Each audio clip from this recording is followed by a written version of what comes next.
Hola, soy Carolina Silva y hoy, en este espacio de 5 minutos para hablar de arbitraje, tengo un invitado muy especial y es un honor para mí tenerlo aquí. Se trata del doctor Eduardo Zuleta Jaramillo, un árbitro internacional con un reconocimiento mundial por los grandes casos que ha manejado, por ser profesor, por enseñarnos el arbitraje y porque hoy está aquí con nosotros. Lo agradecemos muchísimo. Doctor Eduardo, bienvenido. Carolina, 1.000.000 de gracias. Llevábamos buscando esta oportunidad un rato largo y estoy muy contento de estar acá. Bueno, entremos en materia porque hay muchas cosas, muchas preguntas que tengo. Doctor Eduardo, como autor del Código de Buenas Prácticas de la IVA, como miembro de ese comité tan importante donde se defiende la transparencia en el arbitraje respecto de los árbitros, hablemos sobre ese capítulo tan importante como es la transparencia. ¿Cómo funciona este tema en las distintas cámaras de comercio del mundo o en los distintos centros de arbitraje? Yo creo que podemos enfocar la transparencia desde dos puntos de vista. Primero, transparencia que es a lo que se refieren las guías de la IVA sobre conflictos de interés en arbitraje internacional. Transparencia de los árbitros en sus declaraciones, en sus revelaciones. Hay una obligación de los árbitros de revelar, hay un principio muy claro de que ante la duda hay que revelar. Y la revelación, pues, es cualquier situación que pueda, a los ojos de las partes, pienso yo, afectar la independencia o la imparcialidad de los árbitros.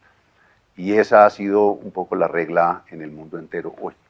Las reglas de la IVA, las reglas o la nota a las partes en la CCI, por ejemplo, en los reglamentos que acaban de aprobar UNCITRAL y el CIADI sobre buenas prácticas y sobre transparencia, pues ese es un primer punto. Los árbitros tienen la obligación de declarar y de revelar circunstancias que puedan afectar su independencia o imparcialidad. Y el segundo tema de la transparencia, ya desde el punto de vista de los centros de arbitraje, es transparencia en cómo se seleccionan los árbitros, cuando le corresponde al centro la selección de los árbitros. Y esa transparencia tiene que ver también, o se puede analizar desde dos ángulos. Primero, si se conforman listas, ¿cómo se conforman las listas? Porque yo creo que no pueden ser listas a dedo, tienen que ser listas por méritos, tiene que haber algún tipo de concurso. La CCI, por ejemplo, dio un gran ejemplo con la elección del secretario general y con la elección de la presidenta. Fueron convocatorias públicas en donde se presentaron una cantidad de candidatos, un comité los entrevistó a todos, y la elección de Alex Fesas y la de Claudia Solomon, la primera mujer además presidenta de la Corte de Arbitraje de la CCI, fue un proceso abierto y absolutamente transparente. Y a eso tienen que apuntar los centros, a que si van a tener listas de árbitros, sea por méritos, sea por conocimiento y sea una cuestión transparente. Si van a hacer sorteos en los países donde se hacen sorteos de árbitros, que se sepa cómo se seleccionan los árbitros para los sorteos, qué árbitros se van a sortear, cómo se seleccionan los árbitros del sorteo. Es decir, que haya, desde el punto de vista de los usuarios y desde el punto de vista de los árbitros, una claridad absoluta de que se está haciendo o se están eligiendo árbitros por méritos y en convocatorias abiertas y en que todo el mundo tenga la posibilidad de participar por méritos y no simplemente que se seleccionen a dedo. Y pongo un último ejemplo. En España, cuando se fue a elegir la lista de árbitros para el CIADI, se hizo una convocatoria abierta y se presentaron una cantidad de personas por concurso, y los que hoy son miembros de la lista de árbitros de CIADI de España es gente que se presentó a un concurso y ganó el concurso. Nadie los eligió por ser amigos de nadie, ni por tener conexiones, ni por absolutamente nada distinto de sus méritos. Y creo que eso es fundamental. Bueno, esto es un lenguaje mundial. Yo creo que se está haciendo un llamado a la unidad en esos criterios y en esa forma de trabajar, ¿no? Eso está muy bien, sí, doctor yo creo que en el mundo hay esa tendencia. Alexi Moore, el anterior presidente de la Corte de Arbitraje, la CCI, presentó hace poco una ponencia muy interesante sobre la necesidad de tener algún tipo de criterios uniformes de revelación de los árbitros, para que no tengamos un poco cada institución unos criterios de revelación. Uno ve, por ejemplo, los criterios de revelación en el arbitraje nacional colombiano y no tiene nada que ver con lo que está pasando en el ámbito internacional. Uno ve los criterios de revelación en arbitrajes nacionales en otros países de modelos dualistas y no tiene nada que ver con el arbitraje internacional. Entonces, creo que tiene que haber una absoluta claridad para las partes de que el árbitro realmente puso encima de la mesa todo lo que pensó de buena fe y con toda la diligencia del caso que las partes deben conocer. Y los centros deben igualmente tener una transparencia total en quiénes son sus árbitros, cómo los eligen y cómo los designan. Fantástico. Bueno, por ahí mencionó algo sobre el dualismo. Ojalá Colombia algún día sea monista, ¿no, doctor Eduardo? Y ojalá tengamos esa ley de arbitraje internacional, esa ley modelo UNCITRAL que ustedes muy bien pudieron adaptar en Colombia, hicieron una tarea muy juiciosa, y ojalá pudiéramos tener esa reglamentación en materia de arbitraje local. Así hablaríamos el mismo lenguaje, inclusive en el tema del deber de revelación. Correcto, de acuerdo. Muy bien, bueno, hablemos de integración, hablemos sobre un llamado que también se está haciendo a nivel mundial sobre las firmas de abogados, donde hay, tal vez tengo la sensación de una invitación a mirar hacia el mismo lado. ¿Cómo funciona eso, doctor Eduardo? Yo creo que tenemos que tomar el ejemplo de lo que hacen las firmas en Estados Unidos, en Europa, en materia de arbitraje. Compiten, sí, en el sentido de que compiten por los clientes, en el sentido de que compiten por los casos, en el sentido de que buscan competir contratando equipos de primer nivel, pero por otra parte, todos tiran un poco hacia el mismo lado, hacia el lado de proteger el arbitraje, hacia el lado de mostrar que hay alrededor de eso una unidad.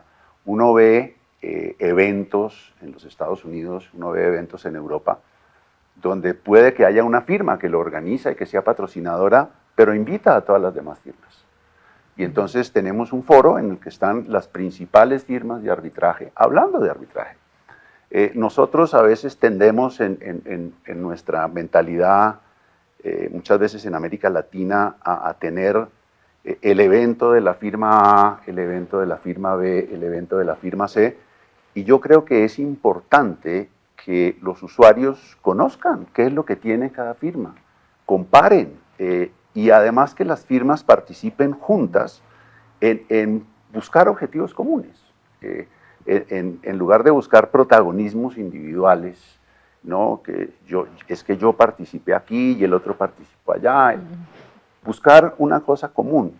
Nosotros tenemos que movernos en el arbitraje en Colombia y en América Latina hacia una evolución. Vamos por buen camino poco a poco, pero tenemos que evolucionar. Y en eso el papel de las firmas es fundamental, y es fundamental que las firmas y los equipos de arbitraje de las firmas vayan hacia el mismo lado, y no que cada uno tenga un poco su reducto con sus teorías, sin abrir una discusión y sin tener todos una discusión que nos encamine hacia algo que sea bueno para todos. Bueno, eso es un llamado a la unidad, ¿Sí? y es un liderazgo que espero usted tome esas banderas para que nos lleve a esa evolución. Es parte del proceso, ¿no? Sí, es parte del proceso y es un esfuerzo que tenemos que hacer todos. Yo creo que estamos un poco en mora. Aquí en Colombia hay muy buenos grupos de arbitraje, sin toda la menor duda, hay gente muy competente. Lo que tenemos es que buscar ir todos para el mismo lado, no poco los protagonismos individuales y las teorías. A veces uno ve que en casos de arbitraje le sacan a uno tesis que dice uno, es que la firma A dijo esto, pero la firma B dice esto y la firma C dice otra cosa.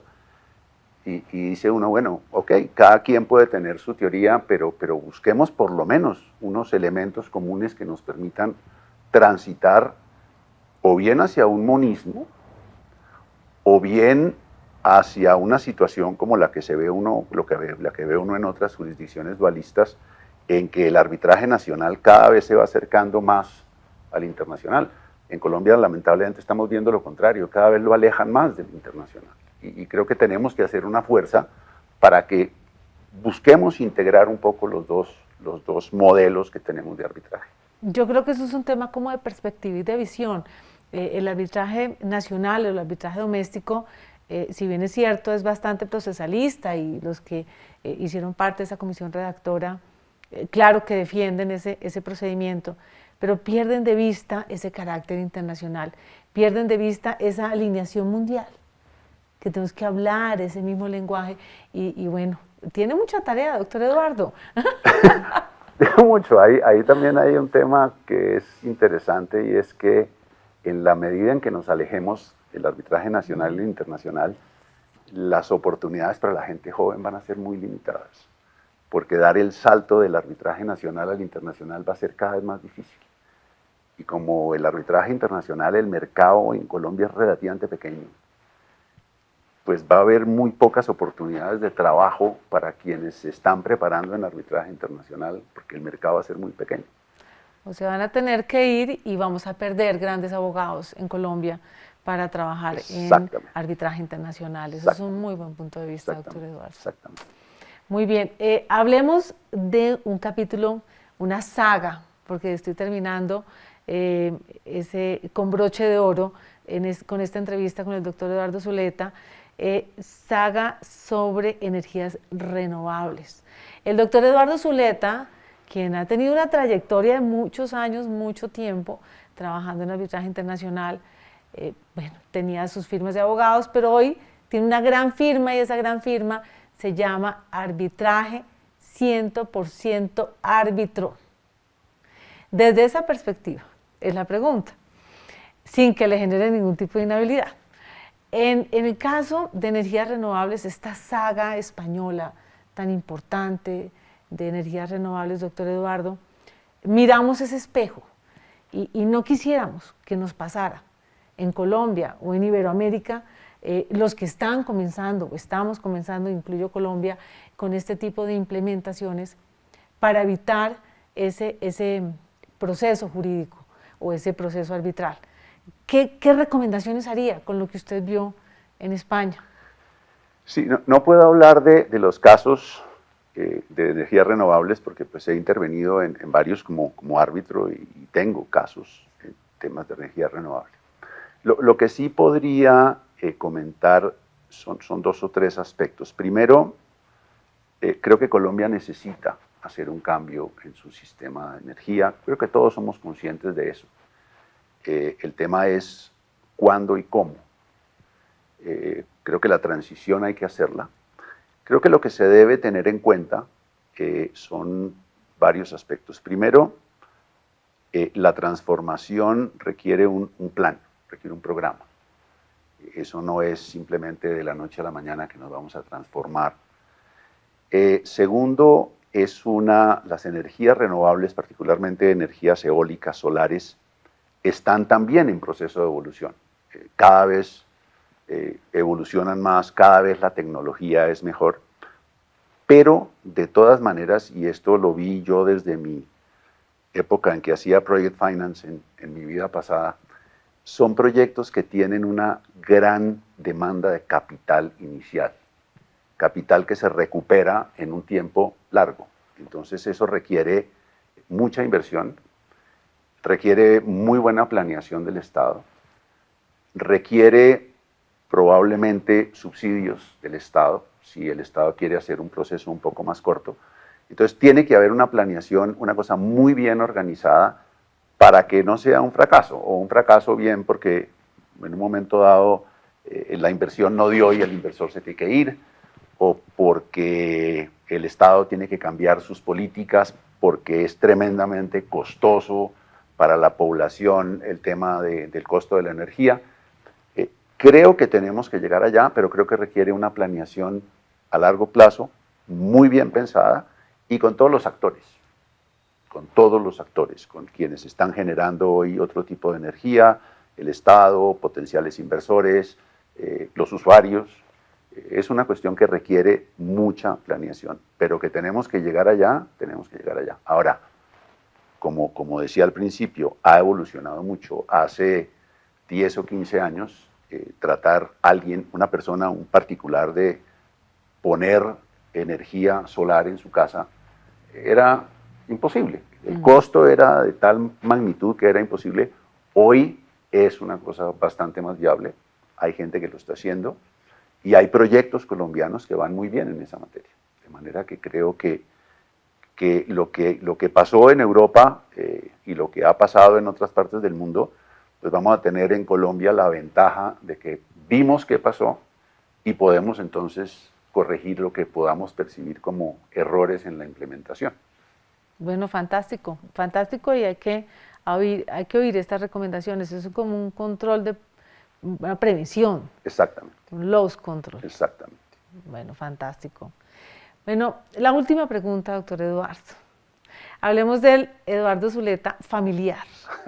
¿Cómo logra integrar el doctor Eduardo Zuleta el arbitraje y la vida familiar? Porque, bueno, detrás de un gran hombre, yo creo que hay una gran mujer. Sí.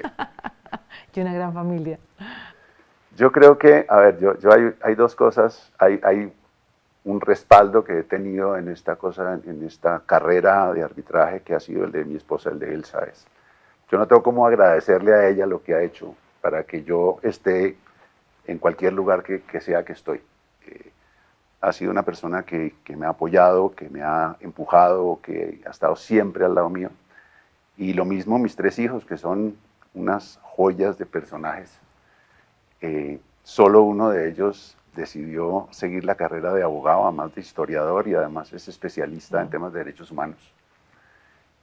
Los otros dos son artistas, y unos artistas maravillosos además. Pero logra uno, el hecho es estar en el balance de lograr pues, desarrollar la carrera profesional, tener siempre algo para compartir con la familia, siempre algo en común para compartir con ellos, y además algo de uno distinto al derecho. Yo hoy en día estoy haciendo una investigación sobre los orígenes africanos de la salsa, y llevo en eso como 3 años, y es, no sé si nunca o algún día escribiré algo o nada, pero me lo gozo enormemente, y he tenido en eso también el apoyo de mi esposa y de mis hijos. Me consiguen unas cosas fantásticas en unos sitios rarísimos. Entonces creo que la combinación está en eso, en poder uno tener el apoyo de una familia maravillosa y darles uno a la vez todo el apoyo que pueda para que ellos puedan desarrollar sus proyectos, que lo han hecho y lo han hecho con mucho éxito. Bueno, los secretos de un gran hombre, como es el doctor Eduardo Zuleta.